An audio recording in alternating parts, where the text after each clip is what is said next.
है आपका अपने यूट्यूब चैनल सरकारी रिजल्ट्स जॉब.com में।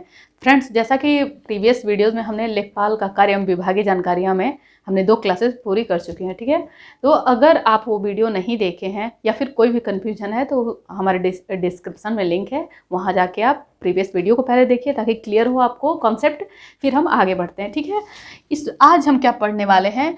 आज हम पढ़ने वाले हैं कि जो राजस्व से संबंधित चीज़ें हैं, जैसे कि पिछले एपिसोड में हमने जो है कि लेखपाल का पढ़ा था, ठीक है, कि लेखपाल का क्या कार्य होता है, और अब राजस्व है, ठीक है। तो देखते हैं कि राजस्व में क्या क्या चीज़ें आती हैं, ठीक है, किस लेवल पे कैसे अधिकारी बनाए जाते हैं, ये सारी चीज़ें देखेंगे, ठीक। तो आइए देखते हैं। जैसा कि सबसे पहले हमने आपको बताया था, हर एक क्लासेस में बताते आ रही हूँ क्योंकि यह महत्वपूर्ण चीज़ है कि प्रशासन की सबसे छोटी इकाई या फिर प्रशासन की बेसिक जो इकाई होती है वो क्या होती है? हमारा ग्राम होता है, गांव होता है, ठीक है। कैसे? इस चीज़ को आप देखिए, जैसे कि सबसे ऊपर क्या आता है? हमारा देश आता है, ठीक, कंट्री। उसके बाद क्या आता है? जो है राज्य आता है। राज्य के बाद क्या आता है? जिला आता है, ठीक। जिला के बाद क्या आता है? जिला के बाद हमारा आता है तहसील। तहसील आता है, ठीक। तहसील के बाद क्या आ जाता है? जो है ग्राम आ जाता है, यानी कि गांव आ जाता है, ठीक है।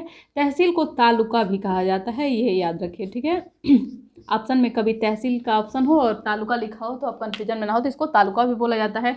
जिला को जनपद भी बोला जाता है, ठीक है।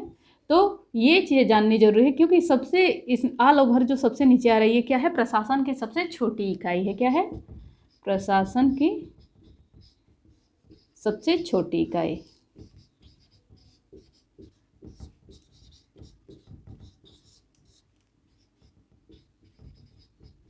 ये प्रशासन की सबसे छोटी इकाई हो गई, ठीक है। अच्छा, एक चीज़ है इसमें कि प्रशासन का यहाँ पे मतलब क्या हुआ, ठीक है। हम बार बार पढ़ रहे हैं इस चीज़ को कि प्रशासन की सबसे छोटी इकाई, तो प्रशासन का मतलब इसमें क्या हुआ, ठीक। प्रशासन का मतलब क्या होता है कि उस ग्राम का विकास, प्रशासन से यहाँ संबंध है कि उस ग्राम के विकास से, ठीक है।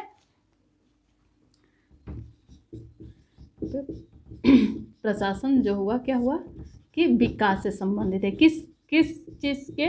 तो ग्राम के विकास से, ठीक है, कि उस ग्राम में किस तरीके का हम विकास करें, ठीक है। इसके अंतर्गत कुछ, इसके तहत कुछ सरकारी योजनाएं लाएगी, ठीक है। तो वो अभी योजनाएं भी हम पढ़ेंगे जो कि बहुत ही इंपॉर्टेंट है, जो लेटेस्ट है वो चीज़ें भी पढ़ेंगे, ठीक है। अच्छा, एक चीज़ और है कि जो हम आज का जो हमारा टॉपिक है वो राजस्व से संबंधित है। किससे संबंधित है? राजस्व से संबंधित है, ठीक है। तो राजस्व जो है, जिसको इंग्लिश में हम रेवेन्यू भी बोलते हैं, रेवेन्यू भी बोलते हैं। किसी भी सरकार का जो कमाई का जरिया होता है वो राजस्व ही होता है, ठीक है। किसी भी देश के कमाई का जरिया जो होता है राजस्व ही होता है, जिसको रेवेन्यू बोलते हैं, ठीक। तो किस तरीके से हमको ये कमाई का जरिया होता है, ठीक है, ये देखते हैं। तो जो हमारी राज्य की सरकार होती है, ठीक है, जो भी सरकारें होती हैं वो ज़मीन आदि से जो लगान वसूलते हैं, ठीक, वो चीज़ हो जाता है, ठीक है। तो जैसे कि ये समझ ले कि इनकम टैक्स में जो चीज़ आते हैं, कमाई का जरिया, ये क्या हो जाता है? जो है कमाई का जो है जरिया हो जाता है राजस्व। किसी भी देश को चलाने के लिए किसकी ज़रूरत पड़ती है? राजस्व की ज़रूरत पड़ती है, ठीक है। तो कमाई का जरिया इनकम टैक्स हो जाता है, ठीक है। इसमें जो है कि लगान आ जाता है, भूमि का जो लगान वसूलते हैं ग्राम में, वो आ जाता है, ठीक है। जीएसटी जैसी चीज़ें आ जाती हैं, टैक्स जैसी चीज़ें आ जाती हैं, जो कि किसी सामान्य पे, हर एक सामान पे जो होता है कि लिखा होता है कि कर सहित। आप किसी भी चीज़ का प्राइस पढ़ेंगे तो लिखा होता है कि एमआरपी कर सहित, ठीक है। तो वही कर जो कि होता है, क्या होता है कि वो टैक्स होता है, हम अप्रत्यक्ष रूप में सरकार को देते हैं, ठीक है। हमें पता भी नहीं चलता है, अप्रत्यक्ष रूप में वो टैक्स उसमें ऐड कर लिया जाता है। तो इस तरीके से जो है कि किसी भी देश की सरकार किससे चलती है? राजस्व से चलती है, ठीक। अब हम ग्राम विकास पे आते हैं कि किस तरीके से गांव का विकास हो, ठीक है। इसके तहत कौन कौन सी योजनाएं लाई जाती हैं, और योजनाएं को सुचारू रूप से चलाने के लिए कुछ स्तर पे अधिकारियों का भी क्या किया जाता है, जो है जैसे कि एसडीएम हो गया, एसडीओ हो गया, तो ये इन लोग की क्या पदवी होती है, किस किस स्टेट पे किस तरीके की होती है, ये सारी चीज़ें होती हैं, ठीक है। तो आइए कुछ पढ़ते हैं। इसके बाद टॉपिक हम ले लेते हैं कि ग्राम का विकास।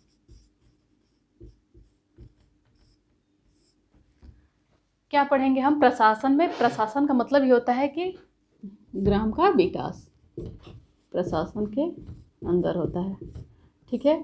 तो ये ग्राम विकास किस तरीके का हो, ठीक है, जो हमारे गांव का है ग्राम का विकास हो किस तरीके से होगा, तो ये किसके अंतर्गत होगा, तो पंचायती राज के अंतर्गत, ठीक है, किसके अंतर्गत होगा,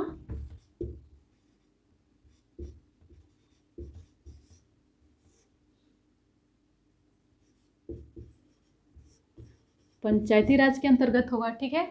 पंचायती राज के अधिनियम के अंतर्गत जो है कि त्रिस्तरीय जो है कि एक प्रणाली चली, ठीक है, त्रिस्तरीय। त्रिस्तरीय का मतलब क्या होता है ये देखेंगे, तो के अंतर्गत जो है त्रिस्तरीय योजना आती है,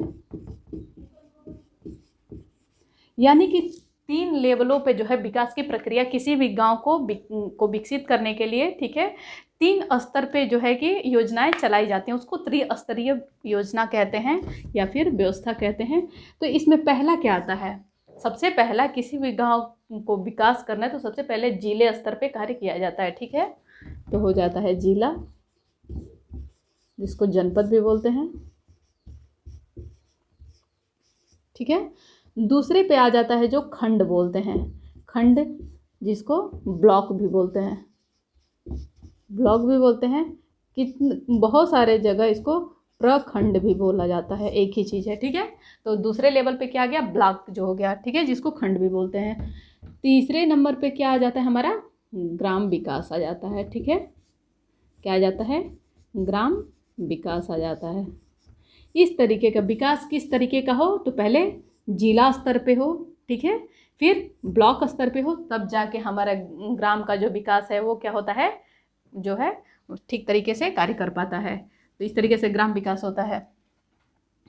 अच्छा, ग्राम विकास किस तरीके से होगा, ठीक है, किस योजना के अंतर्गत होता है, तो मनरेगा, ठीक है, मनरेगा जो सरकार के द्वारा चलाई गई एक योजना है मनरेगा, इसके तहत किसी भी ग्राम का विकास, किसी भी ग्राम के विकास के लिए जो है मनरेगा कार्य करता है।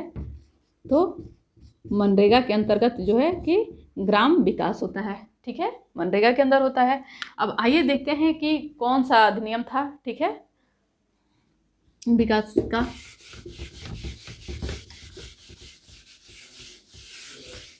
अच्छा, एक योजना उत्तर प्रदेश में चलाई गई,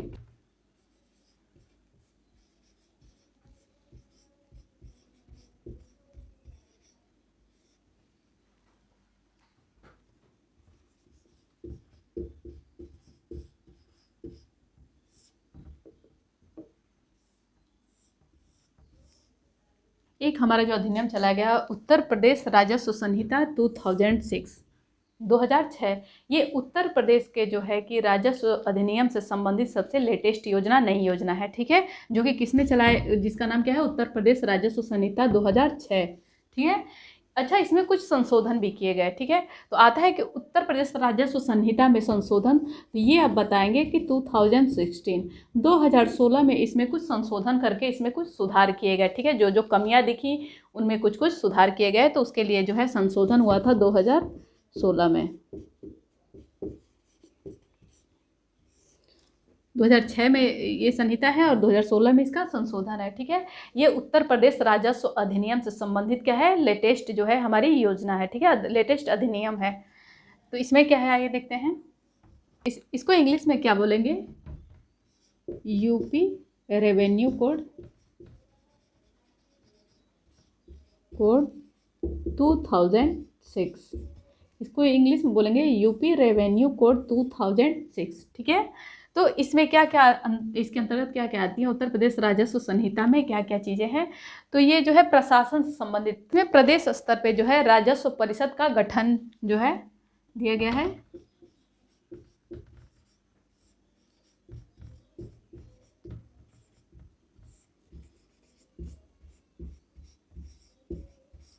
राजस्व परिषद का गठन, इसमें उत्तर प्रदेश राजस्व संहिता के अंतर्गत क्या दिया गया है कि राजस्व परिषद का गठन। अच्छा, ये गठन क्यों किया गया है, ठीक है, राजस्व परिषद का गठन जो किया गया है कितने तरीके से है, ये 2 तरीके से ये कार्य करता है। राजस्व परिषद किस तरीके से कार्य करता है, 2 तरीके से कार्य करता है, एक प्रशासन के रूप में और दूसरा जो है कि न्याय के रूप में, ठीक है। प्रशासन के रूप में क्या करेगा, ये प्रशासन जो है कि किस तरीके से राजस्व इकट्ठा किया जाए इसका कार्य करती है, ठीक है, राजस्व इकट्ठा करने का कार्य, जैसे कि लगान वसूली हो गया, तो राजस्व इकट्ठा करने का कार्य करती है, ठीक है। और न्याय का क्या कार्य है कि जैसे कि हम किसी भी चीज़ पे हमारे साथ अन्याय हो रहा हो, ठीक है, जैसे कि किसी भी चीज़ के उतने टैक्स के हम भागीदारी नहीं है, उतना टैक्स हमारे पे नहीं आना चाहिए, लेकिन जबरन हमारे पे टैक्स लगाया जा रहा है, ठीक है। तो ये एक अधिनियम है कि यहाँ पे जा करके हम हेल्प ले सकते हैं कि इस तरीके का हमारे साथ न्याय हो, ये चीज़ें गलत हो रही हैं हमारे साथ, ठीक है। जैसे बिजली का बिल ही होता है, कई बार सुनाई देता है कि छोटी मोटी कोई दुकान है, उसका बिजली का बिल अचानक से इतना आ जाता है कि जितनी उसकी साल भर की कमाई नहीं है।